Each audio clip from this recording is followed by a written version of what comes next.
Allahu Akbar. Alhamdulillah Rabbil Alameen, wassalatu wassalamu ala ashrafil anbiya'i wal mursaleen, wa ala alihi wa sahbihi wa man istanna bi sunnatihi ila yawmiddin. Allahumma ij'alna minhum wa min alladhina amanu wa amilu salihat wa tawasaw bil haqq wa tawasaw bis sabr. Ameen ya Rabbil Alameen. Thumma amma ba'd. Surah Al-Kahf just absolutely baffled me, especially the first story. The story of the youth of the cave has absolutely mesmerized me on so many accounts. And I'm going to share just a couple of those things with you. And the first of them just has to do with one word. If I only said one word and tried to explain this one little word to you guys, I think my mission for the evening is accomplished. Everything else is icing on the cake. And that's actually the first ayah that describes these young men. Allah Azza wa Jal began the ayah with hasibta anna ashab al-kahfi wal-raqim kanu min ayatina ajaba. Did you think, I'm translating poorly on purpose, did you think or did you imagine that the people of the cave and the inscription had been from some of our stranger signs? Now the word that I'm interested in is the word which is what it begins with. They say harf lil-idrab, adat al-idrab. They say in Arabic it's a means of offering an alternative. In other words, in simple English, it means the word or, O-R, or. So the ayah begins, or did you think that the people of the cave were so awesome? Now when you say it like that, it sounds like, or did you think that game was awesome? Let me tell you what's really awesome. It's like you're saying they're not that awesome. When you add the word it creates a literary problem. And a lot of scholars of the past dealt with that problem. And I want to share something with you about that one particular problem. This is not the beginning of Surah Al-Kahf. This is actually the second part of Surah Al-Kahf. The first part of Surah Al-Kahf, the first 9 ayat, before you get to this ayah, are ayat about the Qur'an. Especially from the very beginning, Alhamdulillah alladhi anzala ala abdihi al-kitaba wa lam yaj'al lahu 'iwaja. Those ayat that are about the Qur'an, and particularly a quality of the Qur'an that it will never experience deviation. That is actually the first subject. And so what I'm going to try to get to is that in this surah, Allah compares two things. Allah compares the Qur'an and the people of the cave. There's actually a comparison between the Qur'an and the people of the cave. And when you first hear that, it might sound strange, but inshallah, as I try to explain it, my job is to try to make that easier to understand and appreciate the power of what's being said. Let's begin with the quality of the Qur'an though. He says, وَلَمْ يَجْعَلْ لَهُ عِوَجًا. He didn't provide it he didn't furnish it with even the possibility of being deviated. Al-i'wijaj in Arabic, deviation, crookedness. Allah revealed this surah, and the Prophet ﷺ would describe in multiple narrations that we should recite this surah when? You can call it out. When? Every what? Good. Every Friday. Why? What's the point of this surah being recited every Friday? It will protect believers from the greatest trial that has ever hit humanity, fitnat al-Masih al-Dajjal. The greatest trial that has ever hit humanity, this surah will, the trial of the Antichrist, the great deceiver, when he comes and the worst of difficult times hit the believing ummah, at that time, this surah will protect you. Hold on to this surah and it will protect you. And this surah begins with the description of the Qur'an that it never bends, yes? So now I want to explain this connection to you. Oh wow, thank you. That's so nice of you. Okay. So I'd like to explain this connection to you. We live in a time where morality, what is right and wrong, what is acceptable or not acceptable, what is politically correct or incorrect, changes every year. Forget changing every century, it changes every year. And things that were completely unacceptable in American society 30 years ago, 40 years ago, not only are they accepted now, they are celebrated now. The standards change. I just met a number of college students in my walk across the bazaar trying to survive the selfie situation, who told me that when they're at college, among other Muslim students, the Muslim students are the ones that are asking what's so wrong about homosexuality, or what's so bad about drinking alcohol, and marijuana is not that haram, is it, or whatever. These are not questions that were being asked 10 years ago or 15 years ago, but they certainly are questions being asked today. And that is something that a lot of young people here experience in their college life, even in their high school life. And some of the young people sitting in the audience even have those questions themselves. And of course, we are put in a situation where we have to answer these questions in a way that will be acceptable to the world outside of the Muslim community. Because we want to be able to say that we are also civilized, we are up to date with the times, we also have, progressive values, etc., etc., etc. The point of it is, when society goes this way, we want to bend along with society. We want to turn too. When they sway, we want to sway. When the tide turns and the winds blow the other way, we want to blow the other way too. Whatever's actually in and whatever's popular at the time, or whatever's being described as the right cause, whether Islam agrees with it or not, you and I feel the pressure to respond to it and feel like we should kind of go along, go with the flow kind of thing. Because we don't want to stick out and we don't want to look weird. What does the Qur'an say about itself? It never what? It never deviates. I want you to imagine a tree with deep roots, thick bark, and it's standing, and there's a flood, and everything else is getting washed away. And the one thing that's standing in its place, and it doesn't budge, is what? It's that tree. And if you don't want to get washed away with the flood, the only thing you better hold on to is what? That tree. You're going to feel the pressure, no doubt about it. When there's a flood coming, you're going to feel the water. It's going to want to take you away. But the only way you'll survive that storm, فَقَدْ اسْتَمْسَكَ بِالْعُرْوَةِ الْوُثْقَى لَا انْفِصَامَ لَهَا. He's held on to an anchor that is of the strongest nature, that has no cracks in it. You're holding on to this tree. Allah describes the Qur'an with no deviation because a time is coming where morality will shift one way or the other. Right and wrong is going to get redefined.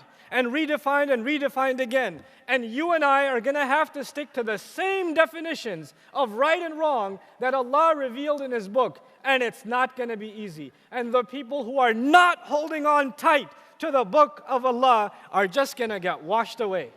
They're just going to get washed away. And so this book, that is going to protect us in the toughest of times, it's not just that you recite these ayat and move along. You have to understand what Allah is teaching you about times of trial, times of shifting morality. Now understand, compare this situation. What strength did Allah give me to be able to withstand these times? Where am I supposed to find the courage to stand up to the social pressure, to the stigma of being Muslim, to hold on to my religion and still stand with confidence? Where am I supposed to find that strength? The answer in Surah Al-Kahf is in times of fitna, hold on to this book. Hold on tight to this book because it will give you confidence. It will give you strength. And while everyone else is deviating, you can stand straight. قَيِّمًا لِيُنذِرَ بَأْسًا شَدِيدًا مِّن لَدُنْهُ. That is the relationship you and I have to have with this book. Now, you've heard now enough times about the story of these young people. Allah says, I have given you the strongest standing miracle that is timeless, that is as strong today as it was when it was revealed to Rasulullah sallallahu alaihi wasallam. It stands tall today in the United States of America, just like it did in the land of Hijaz 1400 years ago. It is no weaker today than it was then. And He has given us this timeless, permanent miracle to hold on to. Or do you think that the people of the cave were something special? Do you think Allah putting them to sleep and allowing them miraculously to survive their ordeal and then finally waking up, you think that's a miracle? Compared to the Qur'an, that is nothing. Compared to the Qur'an, that amazing miracle that you read about is nothing. I have given you so much more because you, this ummah of Muhammad sallallahu alaihi wasallam, we are supposed to stand trial. We have to stand against the greatest fitna that will ever hit humanity.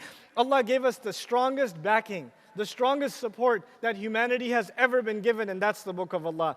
That's the context in which the story of the people of the cave appears. In other words, those young people could survive this impossible situation without a book. They didn't have a book. They didn't have a prophet with them. They didn't have a scholar with them. You could consider them new converts, basically reverse. They just became Muslim. They don't even know much. All they know is we're not supposed to worship anything but one God. That's all they know. They don't know anything else. And yet, Allah gave them the strength and miraculously supported them to stand the most impossible situation. What do you have to complain about when Allah has handed this Qur'an to you?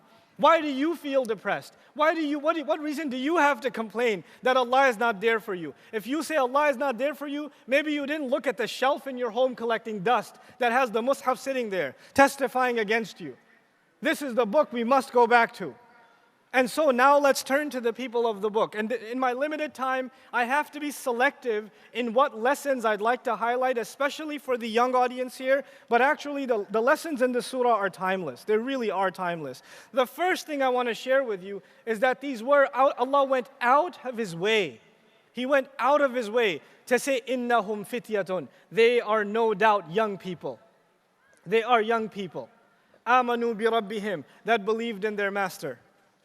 Allah highlights their youth. This is important because young people, today when we talk about youth, we talk about the problem segment of our society. The youth are doing drugs. The youth are into filth on the internet. The youth are into popular culture. The youth are easily swayed. The youth are losing their faith. The youth are confused. The youth talk to each other too much. The boys are liking the girls too much. The youth have a situation in the bazaar. I don't like the youth session at the convention, it's too crazy. You hear the word youth, you almost make it synonymous with problem. That's just youth and problem, you know? And it seems like they are the weakest link in our community. Everybody else is okay with their Islam, brother, but we really worry about the youth. Let me tell you something. In this time of trial, the only people standing up for the truth, the only people with the spine and the courage to not care what anybody else thought, and they're going to stand tall by Allah, were the youth. They were the youth. They are not our weakness. Young people are not our weakness. Young people are our strength. They are our strength, and they will find their strength in the word of Allah. When a young generation goes back to the book of Allah, the world changes. The map of the world changes. Let me tell you something. There are ulama, scholars, that have spent their entire life reading books.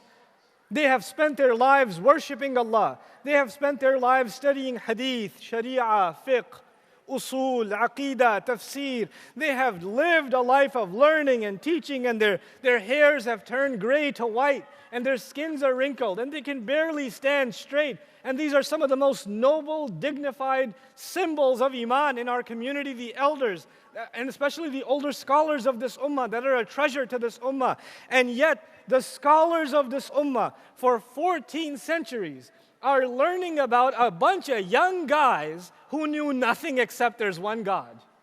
To those great scholars, these scholars wrote books and articles and papers and reflections on the lives of these not knowledgeable, not scholarly, no ijazah and any tajweed young men. That's what happened here. This is the power of Iman. We don't glorify credentials. We don't glorify the appearance. What Allah glorifies is the faith you can stand by. If you can stand up to pressure, then these young people can become heroes to scholars, not the other way around. Subhanallah. That is what Allah did for those young people. Now, of the lessons that I wanted to highlight, it's so beautiful. The way the story is told, guys, it's so beautiful. And one of the areas of concentration for myself is an exploration of Allah's speech in order. How does Allah tell the story? How does Allah narrate the events? And the way Allah did that for Surah Al-Kahf and Ashab Al-Kahf is absolutely remarkable. This is something that I'll give you now. This is again going to be an oral exercise. Those of you who suffered the afternoon session, you shall suffer again. Repeat after me. There are going to be 4 ayat of introduction. How many ayat? 4 introductory ayat. The first of them, إِذْ أَوَى الْفِتْيَةُ إِلَى الْكَهْفِ. This is what you have to remember. The first of them is the youth turned for refuge to the cave. They head to what? The cave. That's the first ayah. إِذْ أَوَى الْفِتْيَةُ إِلَى الْكَهْفِ فَقَالُوا رَبَّنَا آتِنَا مِن لَدُنْكَ رَحْمَةً وَهَيِّئْ لَنَا مِنْ أَمْرِنَا رَشَدًا. The second ayah, the ayah right after that, Allah says, فَضَرَبْنَا عَلَىٰ آذَانِهِمْ. The second ayah is Allah made them go to sleep. The first ayah was what? They headed to the cave. The second was they went to sleep. فَضَرَبْنَا عَلَىٰ آذَانِهِمْ. The third ayah is ثُمَّ بَعَثْنَاهُمْ لِنَعْلَمَ أَيُّ الْحِزْبَيْنِ أَحْصَىٰ لِمَا لَبِثُوا أَمَدًا. Then we brought them back to life so they could ask each other how long they stayed. The first one was they went to the cave. The second one was they went to sleep. And the third one was they woke up again. Allah woke them up again. And the fourth one, and probably the most important one, is نَحْنُ نَقُصُّ عَلَيْكَ نَبَأَهُمْ بِالْحَقِّ. We are telling you their story for actual purpose. It's not a story for your entertainment, it is a story with real purpose. There are 4 introductory comments in the surah. These 4 basically summarize the entire story. I mean, what happens in the story? They go to the cave, that was 1. They go to sleep, that was 2. Allah woke them up, that was 3. And then the story has a real purpose, that's 4. It's done, finished. The rest of the ayat of the story actually go back, just like you guys have, in the beginning of a modern chapter in a book, you have bullet points. This chapter covers item 1, 2, 3, 4, yeah? What Allah is going to do in this surah is He's actually going to take a number of ayat and elaborate how did they end up running to the cave. So the next few ayat elaborate point number 1. The next few ayat are going to be what happened? How did Allah put them to sleep? وَنُقَلِّبُهُمْ ذَاتَ الْيَمِينِ وَذَاتَ الشِّمَالِ وَتَحْسَبُهُمْ أَيْقَاظًا وَهُمْ رُقُودٌ. They were sleeping, you would think they're awake, but they're asleep. Allah will explain what that sleep looks like. In other words, Allah Himself will explain point number what? 2. Then Allah describes how they woke up. And when they woke up, what happened? لِيَتَسَاءَلُوا بَيْنَهُمْ. They started asking each other questions. I'll give you some lessons from that because that I think is one of the coolest parts of the story. So they wake up. وَكَذَلِكَ بَعَثْنَاهُمْ لِيَتَسَاءَلُوا بَيْنَهُمْ. So they could start asking each other. So they wake up, now 7 guys in a cave, not the most comfortable sleep, or they didn't think it would be, but it seems like they got some pretty deep sleep. They have no idea that centuries have gone by. They have no clue. They wake up and they start asking each other, قَالَ قَائِلٌ مِّنْهُمْ كَمْ لَبِثْتُمْ. One that speaks more among them says, how long were you sleeping? How long did you stay? It's really cool that Allah did that because Allah is illustrating that one of them is more talkative than the others. You have a bunch of guys that hang out and everything's going peacefully, but this one guy, he doesn't like conversations to remain peaceful. He introduces a subject that he knows is going to stir up an argument, and then he's going to sit back and watch everybody eat each other alive. Right? So he's just going to throw it out that you bunch of guys are sitting there at, having some food or whatever, and he's going to throw in, yeah, the Warriors totally losing. And then he's going to just step back. Because he knows emotions shall rise, and then everybody, and he's not part of this conversation. He just wanted to watch the circus. So one among them says, he doesn't say, how long were we sleeping? He says, how long were you guys sleeping? It's so good. Kam labithtum. Then one of them says, قَالُوا لَبِثْنَا يَوْمًا أَوْ بَعْضَ يَوْمٍ. We must have slept a whole day. No, part of it. No, not a whole day. Come on. Maybe like an afternoon or something. بَعْضَ يَوْمٍ. And then this got so out of hand that one of them says, guys, who cares? رَبُّكُمْ أَعْلَمُ بِمَا لَبِثْتُمْ. Your master knows he knows better how long you stayed. Can we leave it alone, please? Can we just leave it alone? I don't want to know how long we slept. The fact is, I'm hungry. Guys, can we not discuss whether this was a whole day or half a day? I need chicken. That is the issue. So when he literally says, فَابْعَثُوا أَحَدَكُمْ بِوَرِقِكُمْ هَذِهِ إِلَى الْمَدِينَةِ فَلْيَنْظُرْ أَيُّهَا أَزْكَى طَعَامًا. When a bunch of guys get together and hang out, obviously what is the number one priority? Food. These amazing heroes of Islam, and Allah goes out of His way to say they were just a bunch of guys hanging out with each other, and then they said, man, we got to eat something. And we need to find the right guy among us who's going to make the most of this money that we've pooled together. He's going to go to the right restaurant and order exactly the right amount. Don't give it to this guy. He's only going to bring 4 bags of ketchup and nothing else. Give it to the guy that's got the right, because one of the guys knows all the restaurants. There's always a guy that knows all the spots. Where are we going, man? And there's always a guy that when they're all sitting together and they're all confused about what to order, I'll have some fries, I'll have a soup too. Shut up, I'll order for everybody. There's always one guy that knows what to do. And they know which one that is and say, you take the money, you need to go. Because everybody else, you have those annoying guys that look at the menu for 30 minutes. I'm thinking, hold on. You know, we got to get this done. We got to keep moving. And then he gives them advice about being subtle. Don't draw too much attention to yourself. You know, وَلْيَتَلَطَّفْ, be very careful and soft. Don't make a scene. What did they know? That the guy is going to be wearing 300-year-old clothes with ancient currency from a kingdom long ago and walk into the middle of a mall dressed like Shakespeare, and he's like, I'm trying to not draw attention to myself, you know. And he's going to pass on some shillings at the McDonald's, and then he's going to be like, you know, would that I may have some chicken thou hast produced, you know, like... You understand what's happening here, right? They're supposed to not draw attention, but this is not going to work out the way they imagine. I wanted to highlight this part of the story because when we think of, you know, this is not, and this is connected to another piece of this study. A lot of people believe that this is a Jewish tradition. It has nothing to do with Judaism. The story has nothing to do with Judaism. As a matter of fact, this was a story of it's a Christian tradition. The Jacobite church actually accounts this tradition. About 70 years before the birth of the Prophet ﷺ, this story was translated from Aramaic into Arabic. And it was spread among the Syrian churches and the Syriac churches across the region. These people were turned into saints. They were called the 7 sleeping saints. And the Jacobite church of the region was now celebrating every year the festival of the saints, where they would actually fast and then have a feast commemorating the sacrifice of these young men. This was actually entirely a Christian holiday. It was as Christian back then as you think of Black Friday today. You know, or you think of like something purely Christian, like, you know, Christmas break or something like that. And what did the Qur'an, this has nothing to do with Muslims at the time, nothing to do with them. And what does the Qur'an do?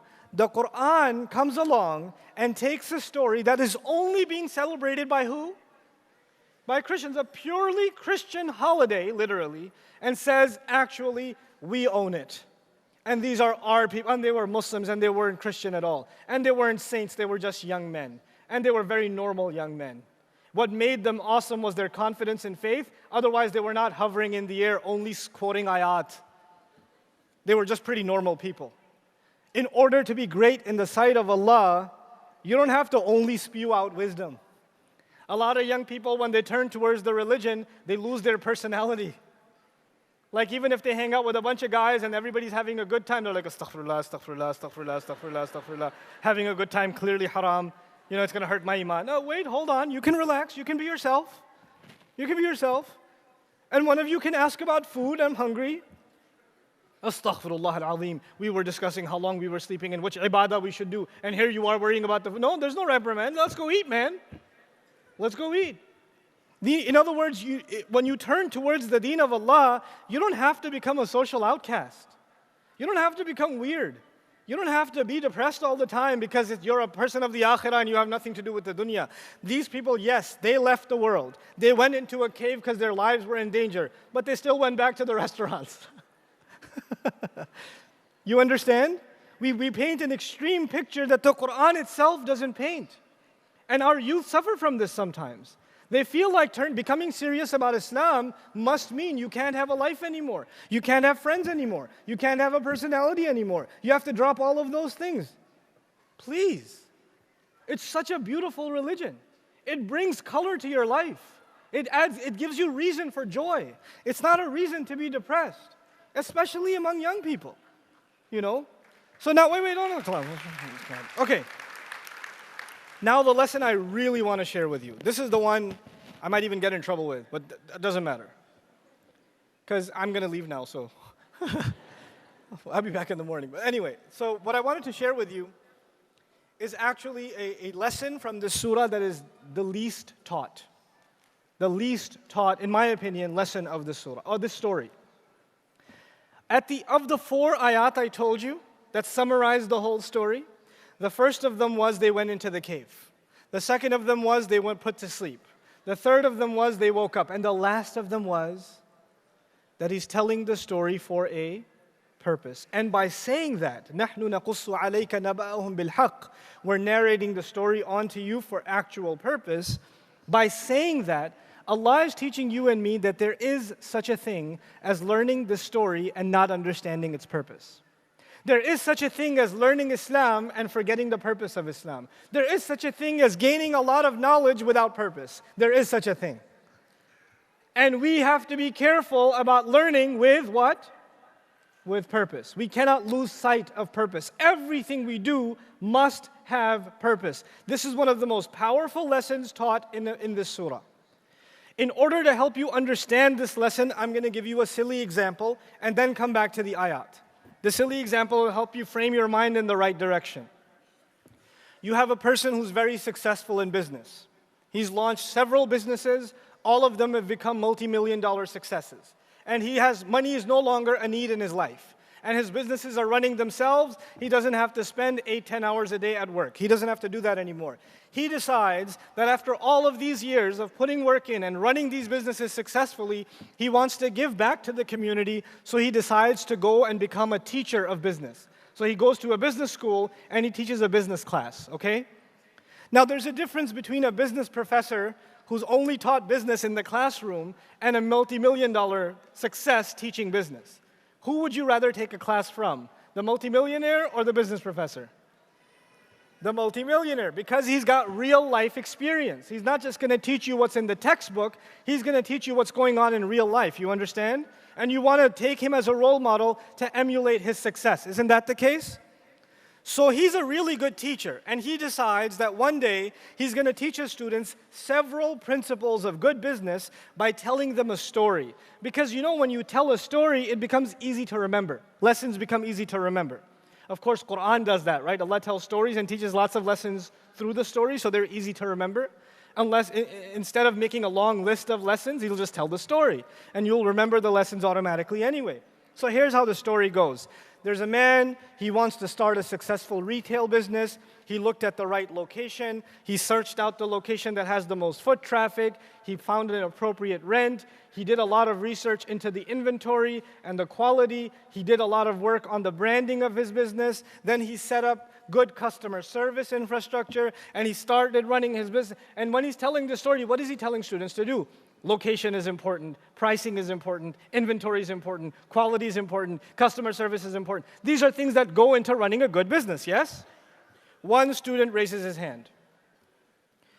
So, does he wear sneakers or shoes every day to work? Another student raises his hand. So, what brand of toothbrush does he paste with? Oh, does he brush his teeth with? And another one raises his hand. What color socks does he wear? And the professor is just looking at these idiots. I just told you a story, the point of which was for you to learn proper business practices, yes? And you, genius, turn around, and all you're telling me is what color socks does he wear? Or what does he eat for lunch? You know, or what kind of car does he drive? Do you not get what I'm talking to you about? Do you understand that you're missing the point entirely? And the student says, well, at least I'm still asking about the same story. Is it possible that people will learn about the people of the cave? And they're supposed to learn how to hold on to their faith and stand with confidence and rely on Allah and all of these things, but get lost in details that don't even matter? Is that possible? Do we do that with Islamic studies? Do we study the story of Yusuf alayhi salam and obsess over what was the minister's wife's name? How old was she? Did they get married eventually or what? Where's Yusuf alayhi salam's mom? I want to know about his mom, because Allah didn't talk about his mom, so I want to know about his mom. What are his brothers' names? Do they rhyme? You know, where did they live? There are lots of questions you can ask. Right? Even about the story of the cave, people can ask, hey, so their dog, was it spotted? Was it big or small? Was it like one of those Chihuahua things, or what was it? And I've actually read classical tafasir, 4 or 5 pages dedicated to the color of the dog. And I have literally pulled my hair out saying, why? Why is this in the tafsir? Why? Because the purpose of Qur'an is part of the teaching of the Qur'an is not just knowledge. Part of teaching is what should you focus on and what should you learn to ignore. There are some things you have to learn to not ask. Not every question is healthy. So what does Allah do?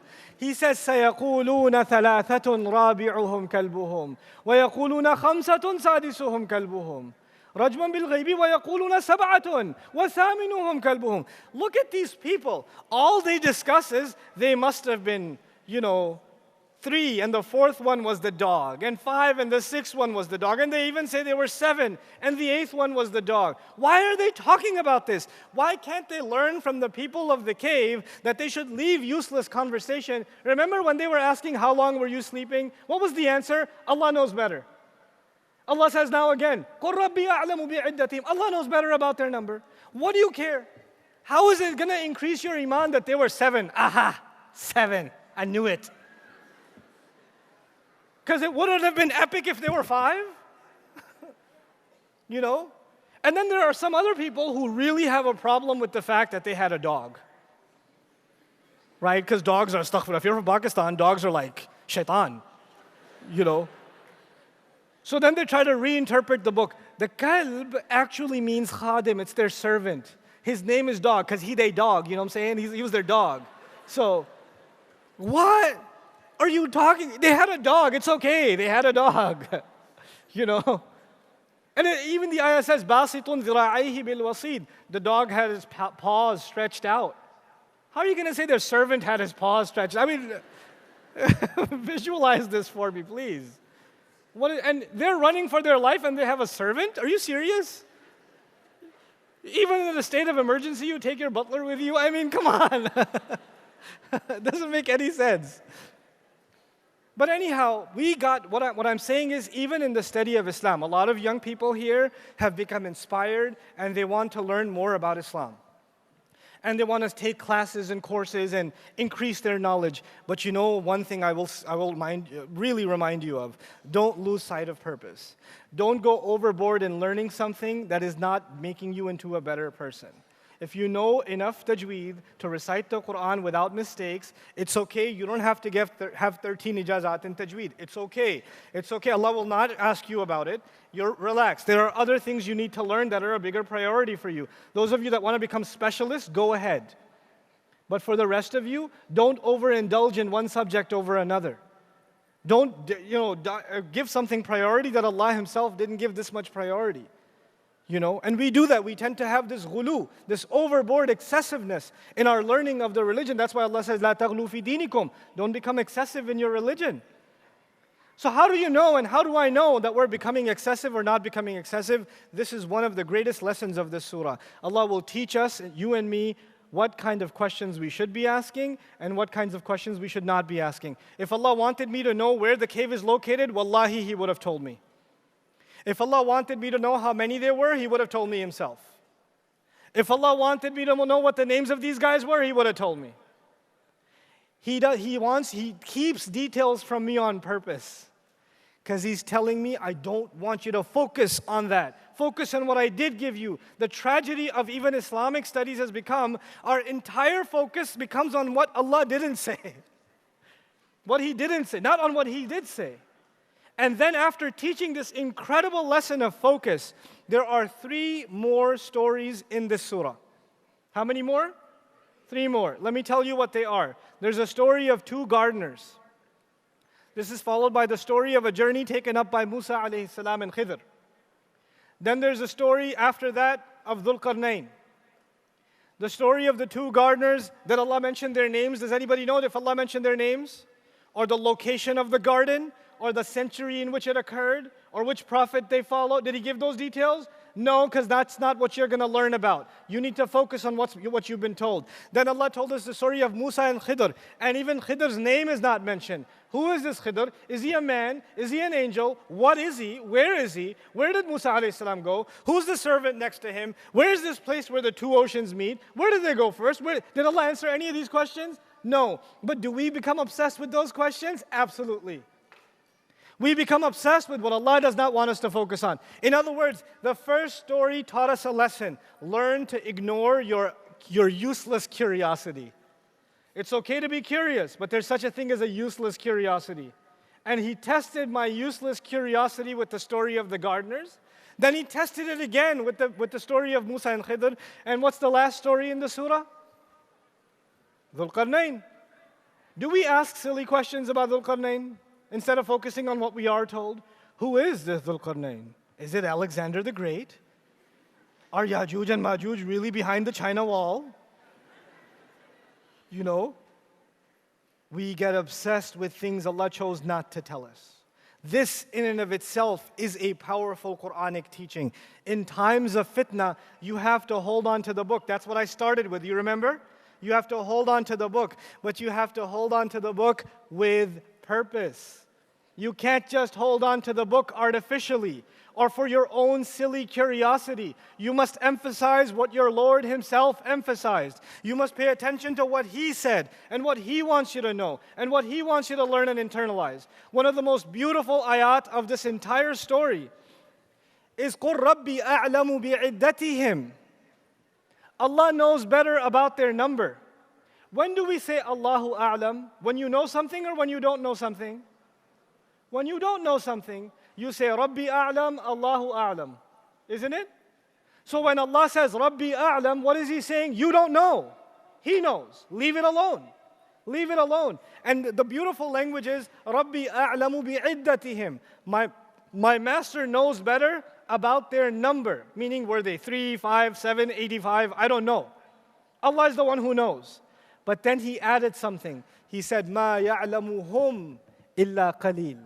For those of you that are familiar with the Arabic language, كلمة عدة مؤنث ولم يقل ما يعلمها إلا قليل بل قال ما يعلمهم إلا قليل فعاد الضمير إلى أصحاب الكهف لا إلى العدة. He used the pronoun going back to the people of the cave. He doesn't say, Allah knows their number, nobody knows it except a few. That's not what He said. He said, Allah knows their number, nobody knows them except a few. Meaning most people get lost discussing the number and very few people actually focus on them. We have to be the few people that focus on them, their heroism, their faith, their strength in action. Their desire to leave what they left behind. Now I want to conclude, inshallah ta'ala, just some comments about these young people that are such an incredible inspiration in the Qur'an. Like I said before, they didn't have the Qur'an. They didn't have the Qur'an. They didn't have the greatest miracle of Allah Azza wa Jal. By the way, Allah put them to what? Allah put them to sleep. And this Qur'an is actually one that will keep us awake. Our miracle is that when the world will be sleeping, we'll be the only ones awake. Our miracle is going to be the one where the world is lost in ghafla. The whole world is lost in ghafla. And the only ones awake are the young people. And when these same young people, all they can care about is how many likes on their stupid joke did they get? How many LOLs did they receive? When they keep taking 8 different selfie angles and then fixing the color correction and learning the photo, changing all of that and then posting it, just felt like taking a selfie out of the blue. When you're so lost inside of yourself, when this device is basically your soul, when that's what's happened to you, then you're a lost cause. The enemy of Islam doesn't have to come and destroy you. He already did. You're already done. You've already been cooked. You guys, you have to transcend image. You have to get beyond, social pressure. You have to get beyond what people think of you on campus if you're wearing a hijab. Instead of you feeling sorry that you're wearing hijab and they look down on you, you should feel sorry for them that Allah did not crown their heads with guidance. That's what you should be thinking. You young men over here, instead of worrying about, man, these guys get to eat what they want, do what they want, drink what they want, you should feel sorry for them that Allah dignified you as a human being and kept you away from living an animal existence, pretending to be human, instead of wanting to be like them. Allah has dignified you with beautiful speech. بِئْسَ الْإِسْمُ الْفُسُوقُ بَعْدَ الْإِيمَانِ. You don't use foul language. You don't even allude to foul language. There are no four-letter filthy words in your vocabulary. And when you hear them, you don't laugh. You don't find them enjoyable. You react to them like you would to a filthy smell. You're disgusted by them because He has given nobility to this tongue of yours. He gave this tongue the honor of reciting the Qur'an. It has no room for filthy language left. It has no room left because Allah cleaned it up. This is my young generation. These are my young heroes that are going to stand up. The real battle for Islam for a lot of you in the United States is on college campuses. It's on high school campuses. It's not inside the masajid. The real champions of Islam are these young people. Even if they don't know much, they're still holding on to their faith. The real heroes of our religion are these young guys. These young guys that are sitting in a college auditorium in the summer, and there are girls basically undressed, sitting next to them saying, "Hi Abdullah, how are you? You have such great handwriting." And they're not even looking up, and they're saying, "Thank you." And then they're saying, "A'udhu billahi minash shaitanir rajim." And even though he thinks she's beautiful, and even though he wants to look like any man would, even though he's attracted, he just turns to Allah and says, "Ya Allah, save me from this flood. You promised me better. You better hold up your promise, because I'm dying over here. Ya Allah, you better do your part." You know? These young people are amanu bi rabbihim. They are the ones who've held on to their faith, the most basics of their faith. I don't expect our young people to become scholars and experts of the Arabic language and tajweed and Qur'an and memorize and all of that. Those of you that are doing that, I'm so proud of you. And those of you that haven't even taken a single step in that direction, you don't know how to recite a single word of the Qur'an. That's not your fault, but the fact that you can still hold on to your faith. And the fact that you can still make a commitment to Allah and say, "Ya Allah, I want to be strong. And I know where I'll get my strength. I'll get my strength from your words. So I'm turning to your book, Ya Allah. Make this journey easy for me. Make this journey easy for me." And when you can do that, you watch what Allah does for you. He will do for you what He did for them. وَزِدْنَاهُمْ هُدًى. We increase them, and we enhance them, and we evolve them in guidance. He'll transform you into better and better people. He'll make you people that other people will want to be around. He'll make you a role model. Here you are looking for role models. You've forgotten that you're the one Allah gave Islam to. You're the role model. You're looking for someone to lean on. You're the one that everybody else has to lean on. Learn to stand up. This book will help you stand up. It is high time that the youth stop complaining. They stop saying the pressure is too high. I don't know how to handle it. You are the people Allah chose for this generation. And Allah chooses the right people for the right generation that can carry the banner of His faith. You're the people that Allah chose. Stop hiding behind excuses. We don't even have to run to a cave. We don't have to run to no cave. We can stand tall where we are. We're not being killed for saying La ilaha illallah. We're just being looked at dirty. That's nothing. Look away. Stare all you want. You know, people are just saying condescending words to us, and every time they do, it's an opportunity for conversation, isn't it? Every time people talk down to us, make fun of us, say insulting words towards us, these are times where we must see that these people, they hate this deen so much. I'm going to talk to them and let's see what happens. And you will find many of them completely transformed because you had the confidence to stand up for your faith. The last thing I want to share with you on this note about young people. Not too long ago, a group of young people, I met a young boy in Chicago who on his way to school, he goes to public school, Muslim boy. He goes to public school, and on the bus, other kids call him Muhammad, terrorist, Osama bin Laden, ISIS, do you have a bomb in your backpack? They say this to him the entire bus route. And he even made a video of it for me. He saw it being done, and he made a video. And another time, they did it again. Another time, they even beat him up. It's been reported to the principal. It's been reported to the school district. The teachers have been told. The bus driver's been told. But it carries on. It comes every few weeks. It happens again and again and again. What I'm trying to get at is there are countless families in the United States who's the real victims of Islamophobia and the real pressure against Islam that's being mounted is being mounted even against our children. They're not safe. And this is a very serious epidemic that we all must stand up for. We have to grow a spine. and walk into these school districts and say, we have paid taxes in this country. Our children are entitled to a stress-free, oppression-free, dignified education in the public, even if it's in the public school system. And you will provide it to us, whether you like it or not. And if you don't like it, we'll see how you keep your job, because you will not. Because these children are as American, if not more. And we have to stand up for our kids now. We cannot remain silent in every one of your communities. Every single one of the parents you have to become activists now. Because if our children are smothered by these kinds of words, and they grow up having no confidence in their faith, what are they going to hold on to? It's going to be gone the moment they get a little bit older. We have to be able to, if we throw them into this flood, we better at least hand them a paddle. At least throw them a lifeboat or something.